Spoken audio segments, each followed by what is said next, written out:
کمتر کسی وجود داره که اسم این زندان وحشتناک و عجیب به گوشش نخورده باشه.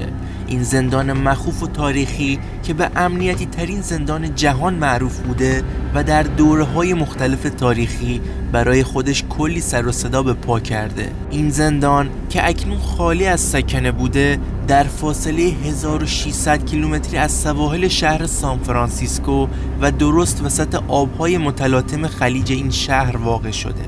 اسم این زندان آلکاتراز نام داره. سال 1934 میلادی دولت فدرال جزیره آلکاتراز رو به صورت رسمی به زندان تبدیل کرد و اسم اونو زندان فدرال آلکاتراز گذاشت.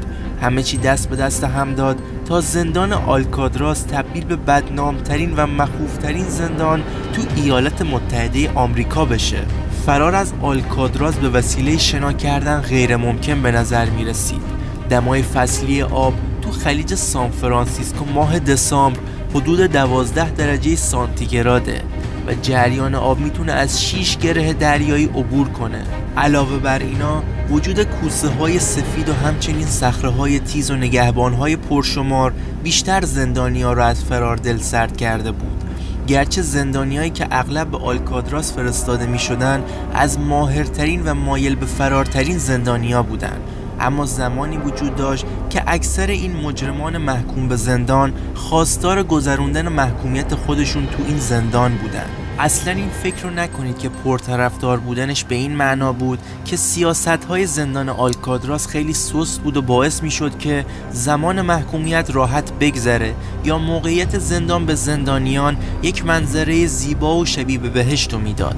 اصلا به این موارد مربوط نیست، بلکه برای زندانیا اونجا از دنیای واقعی و مشکلاتی که تو اون وجود داشت دور بود و باعث میشد تو دوران محکومیت از اون مشکلات دور بشن. اما یکی از دلایلی که زندان آلکاتراز خیلی طرفدار داشت سیاست هر نفر یک سلول بود. سلول های این زندان خیلی کوچیک بودن و بنابراین هر سلول تنها میتونست یک زندونی رو توی خودش جا بده. زندانیا عاشق این سیاست بودن، چون میتونستن بدون دغدغه شبا سرشون رو روی بالش بذارن و نگران حملات بقیه زندانی ها نباشن.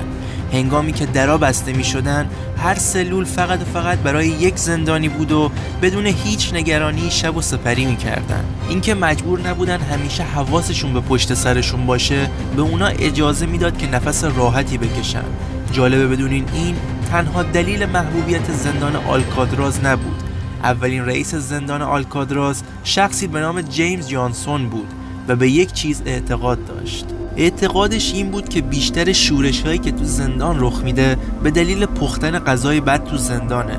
اون برای به حداقل رسوندن ناآرامی تو زندان اصرار به این داشت که غذای خوب و با کیفیت برای زندانی‌ها پخته بشه. حتی این اجازه رو به زندانی‌ها داده بود که اگر سیر نشدن غذای بیشتری رو از مسئولین دریافت کنن. همین کار زندانی‌های بسیار زیادی رو راضی نگه می‌داشت. زندگی توی زندان آلکاتراز مزایای دیگه‌ای هم داشت. کتابخونه این زندان با هزاران کتاب و ده‌ها اشتراک مجلات محبوب پر شده بود. زندانی هایی که به مطالعه علاقه داشتن به راحتی میتونستن ژانرهای مختلف کتابهای خوبی رو پیدا کنن. در مقایسه با بقیه زندانهای کشور که شرایط سختی تو اونا وجود داشت، زندان آلکاتراز برای گذروندن دوران محکومیت برای زندانیا به یک گزینه جذاب تلقی میشد. درباره زندان آلکاتراز نکته جالبی که وجود داره اینه که تو طول 29 سال فعالیتش 14 تلاش موفق از سوی زندانیان این ندامتگاه برای فرار از اون صورت گرفت که تو جریان فرار این زندانی ها 36 زندانی مشارکت داشتن. جالبه که اکثر این فرارها ناموفق بوده و تو تمام تلاش هایی که انجام شد یا زندانی ها هدف شلیک گلوله قرار گرفتن یا تو آبهای خلیج سانفرانسیسکو غرق شدن. بین 36 نفر زندانی که از این زندان اقدام به فرار کردن، 7 نفر با شلیک گلوله به قتل رسیدن، 2 نفر غرق شدن، 5 نفر هم مفقود الاثر شدن و 23 نفر دیگه دوباره توسط مأموران زندان دستگیر شدن و به زندان برگشتن. اما این پایان کار برای مسافران نبود. از بین همه تلاش‌های ناموفق چند نفر تونستن از این زندان تلاش موفق داشته باشند. دو تا از زندانی‌ها تو سال 1945 و 1962 میلادی هر دو دوباره دستگیر شدن و مجدداً به زندان برگشتن. اما از دیگر فرارهای معروف از زندان آلکادراز میشه به 3 زندانی به نام فرانک موریس، 2 برادر به نامهای ناهای جان و کلارنس انگلین اشاره کرد. اونا تو تاریخ 11 ژوئن سال 1962 میلادی از سلولاشون ناپدید شدن. درباره زندان آلکادراز و داستان فرار این 3 نفر باید بگم که تو ژوئن سال 1962 میلادی انجام شد، یعنی زمانی که 3 تن از زندانیان این ندامتگاه با استفاده از تعدادی بارانی برای خودشون قایقی ساختن و از این منطقه مخوف فرار کردند. این جنایتکارای خطرناک برای عملیاتی کردن ایده خودشون با استفاده از ابزارهای دستساز، حفره‌ها و منافذ موجود تو دریچه‌های تهویه هوای سلولاشونو به مرور زمان عریض و عریض‌تر کردن و تو یکی از شب‌های ماه ژوئن از زندان فرار کردن. اونا توی جای خوابشون هم صورتک‌های شبیه به انسانو با دست‌های خودشون ساخته بودن و قرار دادن تا مأموران زندان رو گمراه کنن و با وجود عملیات‌های گسترده جستجو که بعدها برای یافتن این 3 نفر انجام شد، دیگه هیچ وقت خبری ازشون به گوش نرسید و همینطور که گفته شده این تصور تو ذهن مقامات زندان به وجود اومده که احتمالاً به داخل آب‌های سرد و ناآرام خلیج سانفرانسیسکو افتادن و جون خودشون رو از دست دادن. همین فرار با سرنوشت نامعلومش بعدها سوژه جالب برای کارگردانا شد. حتی سال 1979 فیلمی تحت عنوان فرار از آلکادراز با بازیگر معروف و کارکشته هالیوود ساخته شد. اولین فراری رو با نام آل کاپون، مجرم بسیار معروف آغاز می‌کنیم. آل کاپون با نام کامل آلفونس گابریل کاپون در 17 ژانویه 1899 تو نیویورک به دنیا اومد. اون نمادی از زیر پا گذاشتن نظم و قانون بود و تو سالهای 1920 تا 1930 میلادی سردمدار جرایم سازمان شناخته شده بود.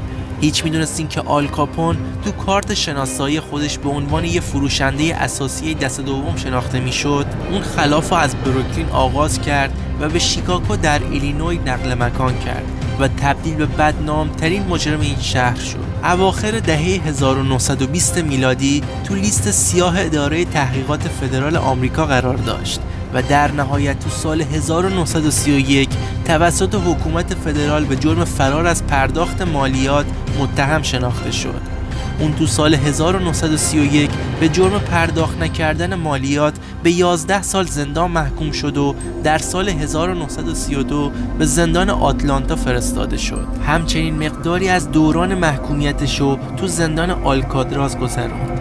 آل کاپون تو زندان دچار مشکل روحی و روانی شد و حتی چند ماه آخر محکومیتشو تو بیمارستان روانی گذروند. این مجرم تو سال 1947 بر اثر ایست قلبی درگذشت.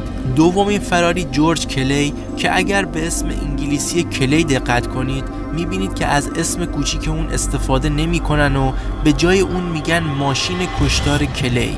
جورج کلی بارنز که در 18 جولای 1895 به دنیا اومد، یکی از مخوفترین مجرمین جهان و زندانی سابقه دار زندان آلکادراز بوده. کلی یک گانگستر آمریکایی از ایالت منفیس بود که به خاطر علاقش تو استفاده از اسلحه‌های سنگین تامسون به کلی مسلسل معروف شد. سومین فراری جیمز جوزف بالجر جونیور معروف به وایتی بالجر، یک فراری تحت تعقیب تو ایالات متحده و رهبر گروه گنگستری وینتر هیل تو جنوب شهر بوستون بود. جالبه بدونین که این بزرگوار تو لیست خطرناکترین تبهکارهای FBI جایگاه دوم فهرست قرار داشت.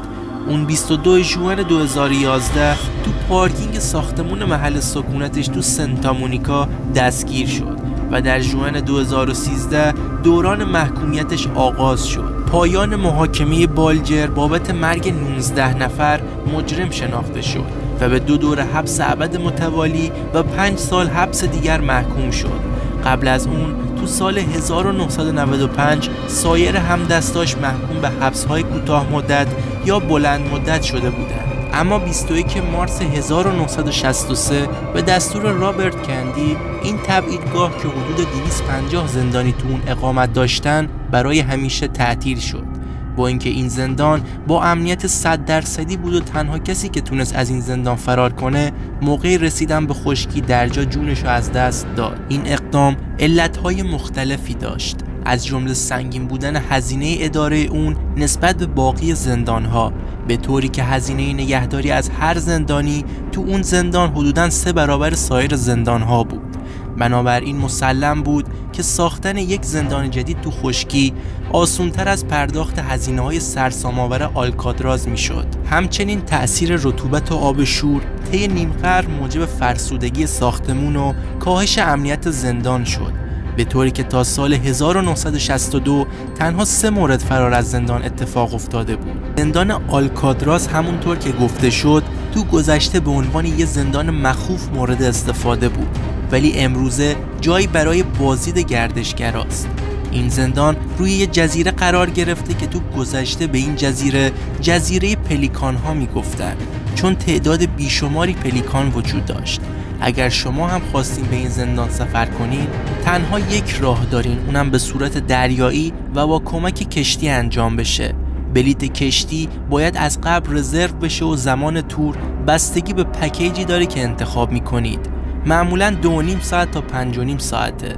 هزینه پکیج برای بزرگ سالان تو سال 2024 بین 37 تا 89 دلاره. این اطلاعاتی بود که تو سال 2024 به دستمون رسیده و به عنوان جامع ترین اطلاعات در دسترس شما عزیزان گذاشتیم. اگه به این سبک از ویدیوهای کانال ما علاقه‌مند هستین لطفاً کانال ما رو سابسکرایب کنین و زنگوله رو فعال کنین.